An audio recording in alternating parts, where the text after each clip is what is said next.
my name is Taylor Parker, and I'll be sharing my individual marketing proposal book that I worked on this quarter with Group 9. We chose to focus on adolescent vaping, so kids ranging from middle school to high school age in Adams County, Colorado. We chose this specific demographic and area. Although one of us is from Colorado, though most of us aren't. So kind of choosing something out of where we live, since everybody was kind of from a different demographic and different part of the country. So we kind of chose something that we all maybe don't know too much about. We also chose adolescents vaping because we realize the effect that it's having on children, specifically in the high school age range, as well as how that may affect younger children living with them to take up the habit as well. Of course, kind of a common name that we actually, multiple of us came up with was Rocky Mountain Public Health. Of course, fits quite nicely for Colorado. And kind of using hashtags throughout our proposal to gain awareness, gain access to our site for the resources that we would offer.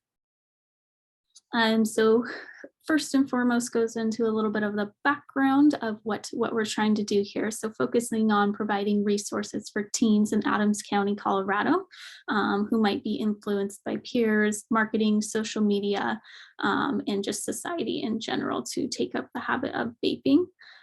So hashtag start the trend was something that we thought might take up well for children of this age or adolescents of this age, because it's something that they might want to share across their own social media platforms, and really encouraging them to live their own life and be free of peer pressure and persuasion to take up the habit of vaping. And really, the purpose of Rocky Mountain Public Health in this particular proposal is to create a safe place for these teens to be themselves and to discuss the challenges that they're facing in stopping vaping. So of course, our first target population that we touched on a little bit already is teens in Adams County. So this is primarily kind of your high school range students, and then including those who may not already be vaping but feel like the pressure to do so, to be involved in a certain crowd. Our second target population was focused more towards the younger demographic. So these may be some of the people that are living with these older students that may feel the pressure at a younger age to fit in with their older sibling, or just not understanding exactly what can come from vaping, especially in the long term for them. So the why behind it, of course, it kind of already touched on briefly, but recognizing that vaping among teens, especially in the high school age, is increasing quite swiftly and quite exponentially, just as we can see from this graph here. In 2019, it quite increased quite a lot across our demographic that we are outreaching to. So we want to provide services and a safe place for them to come and to be free of nicotine use. And we just recognize the impact that these older individuals can truly have on younger individuals within their family as well. So we also have kind of, a couple hashtags here that, go back, quick, see if this will go away. But some hashtags that we focused on throughout the marketing proposal to really bring awareness to what we're trying to do. So it's okay to be a quitter, start the trend, and hate to vape. Those are ones that you'll see throughout our whole proposal to kind of keep the trend going and keep shares, likes across social media. So a little bit of an introduction to our strategy. So of course, we first and foremost have LinkedIn, which we'll jump into a little bit more. But LinkedIn is, of course, the largest professional network. It's used to learn, connect, share across both of our targeted populations. Unfortunately, with LinkedIn, not likely to be used by both of our targeted populations, especially our younger demographic. It's more likely to potentially be used for high school students who are looking for jobs. So, closer to the 15, 16, or even, as they're trying to get into college and whatnot. So kind of older end of our demographic. So we may have a little bit of a challenge reaching them through LinkedIn. That's why our outreach for LinkedIn is going to be more so tailored towards educators, counselors, teachers, even parents, to find this resource for those demographics that we are trying to reach. Twitter is widely used by both of our demographics, so we'll focus a lot on Twitter and really utilizing humor and memes and things like that that are common across these demographics to increase the likelihood that they'll share across their platforms, or the likelihood that they'll click our website to access our website to figure out more information. Same thing across Facebook, which one thing that I would mention across many of these platforms is that users do have to be 13 years or older, so that does take away some of our demographic. Of course, we are all aware that some of these people will be younger than that because they'll put in fake birthdays or what have you, so we likely are reaching children and adolescents younger than what these platforms allow. But just something that we are aware of, that these platforms do not allow children or adolescents younger than 13 years of age. But moving on to Facebook, of course, Facebook is one of the most widely used social media platforms. So this is a great platform for us to really put some financial assets into to get likes and shares, and Facebook is really tailored toward being able to share across other social media platforms like Instagram and TikTok. So this will help if they're shared across all three platforms. Instagram is unique. We'll use this in terms of stories, because that's what a lot of children these age are watching, stories on Instagram. So our ads can be placed directly in between watching stories, so that they may want to click and to visit the website.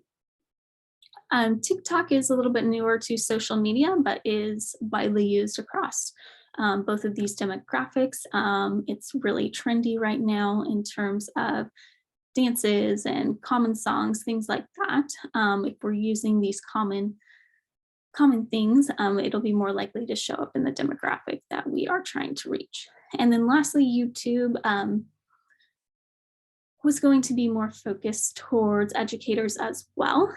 There can be educational videos that educators are able to share, and then we would, of course, put our link in there to be a resource for further information for them, or for our demographics that we're trying to reach. So first we started with LinkedIn. We have our first target population, of course, using that same hashtag or same headline. It's okay to be a quitter. This is something that, in my thoughts, or could even be printed by educators because it is in more of a poster format that an educator might see and print and put on their desk or whatever, so that this demographic has that resource. Our second one is once again kind of targeted towards educators, something they might print and just have somewhere, as we really won't likely reach our targeted demographics through LinkedIn, because they just aren't using this platform. So really trying to use that vector, that vehicle of educators to get our word out there. As you can see from our kind of back end of LinkedIn, we aren't putting a ton of our budget into this resource because it's just not likely that we're going to reach who we're trying to reach. Definitely worthwhile to put a little bit of effort into it, as we may be able to use other people, educators, teachers, parents, as we talked about, to reach our demographic, but just not going to put a ton of our money into this, as we're not likely going to reach who we're truly trying to reach. Twitter, definitely put a little bit more of kind of our time and our effort into Twitter, as this is definitely geared towards our both targeted populations. The first targeted population, we used a very common meme that you'll see kind of across Twitter or social media sites. So just solely having this background likely gets us more awareness, more shares.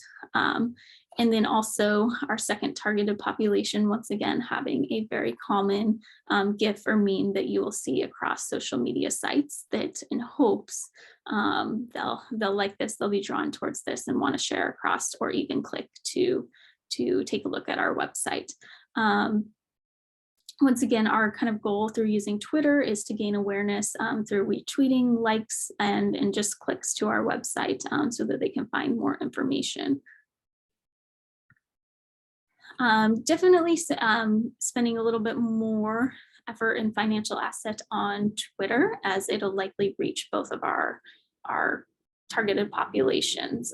So putting more effort and time into this to promote it across their timeline, as they're likely going to see it as they spend more time on this social media platform versus LinkedIn. So moving on to Facebook, kind of the same theory here, and using memes or common images that they may see across social media platforms will hopefully encourage them to, one, stop and read it, two, want to share across their platform, or even click on the website to see what it's all about. As you can see too, just to mention, we're using the same hashtags throughout so that it can kind of brand us, and clicking on that hashtag is going to take them to all of our kind of campaign that we have here. So Facebook, of course, is really nice in that you could share it across multiple other social media platforms. Instagram and Facebook, you're able to share across both platforms. So that's fantastic if people are resharing our outreach. So definitely in terms of the back end of Facebook, putting a good amount of our finances into Facebook, because we're just likely to reach a way greater audience size with this platform due to the nature of it and who's able to use it, who's on it. Then we go to Instagram, where we use a little bit more of kind of artistic theme, because this is something that people may want to share across their story just simply because of the way that it looks, even if they don't read the remainder of it. And then also using kind of some humor for the younger demographic, as they'll think this is cute and cuddly, and potentially be interested in what it has to say. Once again, using the same hashtags across the platform, and also being sure to always include our website, so that somebody does click on it, they'll have direct access to the website. Instagram statistically includes many users within our targeted population, so definitely worthwhile to spend a little bit more of our time here in terms of our campaign, and just focusing on things that will really catch the eye of our demographic here, and really thought these two pictures would be something that they would enjoy. Once again, spending more time and more resources on Instagram, as I think it'll bode well with our targeted populations. Okay, so you're this? Yeah, but you want this. Yeah. Okay. Okay, so now onto TikTok, and of course it's playing both of those videos. But of course, TikTok is all about videos. So we've created one for our second target population that kind of intrigues about the negative side effects of vaping and how you might feel if you are vaping, especially if they are not already vapors. We want them to know that this is, a bad thing. It's a negative thing. And then our targeted population one, or our older demographic that's likely followers or users that are already vaping, kind of giving them the instance of what they could feel like if they gave up the habit. And then once again, being sure to use our hashtags and our website for access.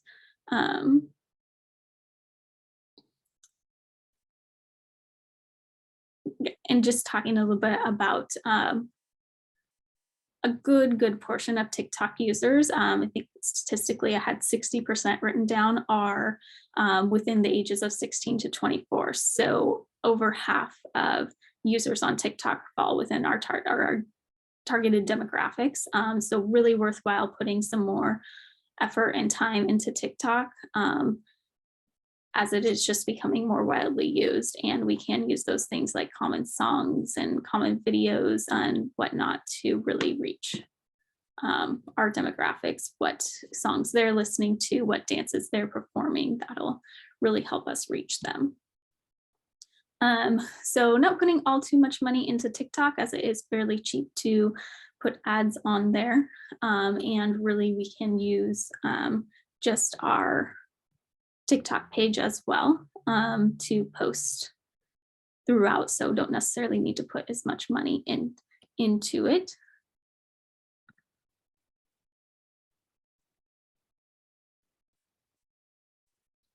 And then lastly, we have YouTube. So our YouTube is focused a little bit more on educators and videos that our educators can use during classes, particularly in my Thinking Health class, to really understand what vaping actually does to your body, and then kind of using a newscast to really lay down the potential outcome of vaping.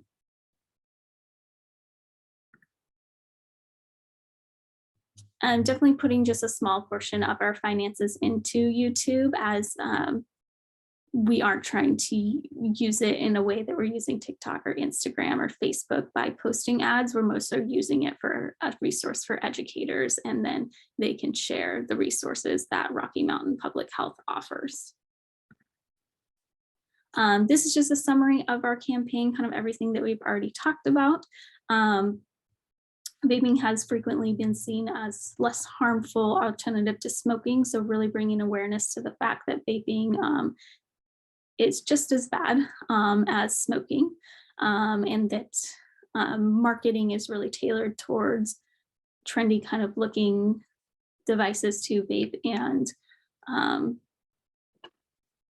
flavors that would be towards the younger demographics. So they really are trying to pull them in and get them to use their devices and their product. So across these social media platforms, we can reach so many users and so many within our targeted populations, with really focusing our time on Instagram, TikTok, and Facebook. Twitter as well kind of falls within the demographics that we're trying to reach, and then focusing our LinkedIn and our YouTube efforts more so towards educators, counselors, parents, things like that, that would share. Educators using our YouTube videos during class, or LinkedIn, parents finding resources for their children. And then here is our references. And to mention as well, have more information at RockyMountainPublicHealth.org. So that is what we're hoping to gain by this campaign, is access to our website, which will then in turn have people want to reach out for the resources that we offer.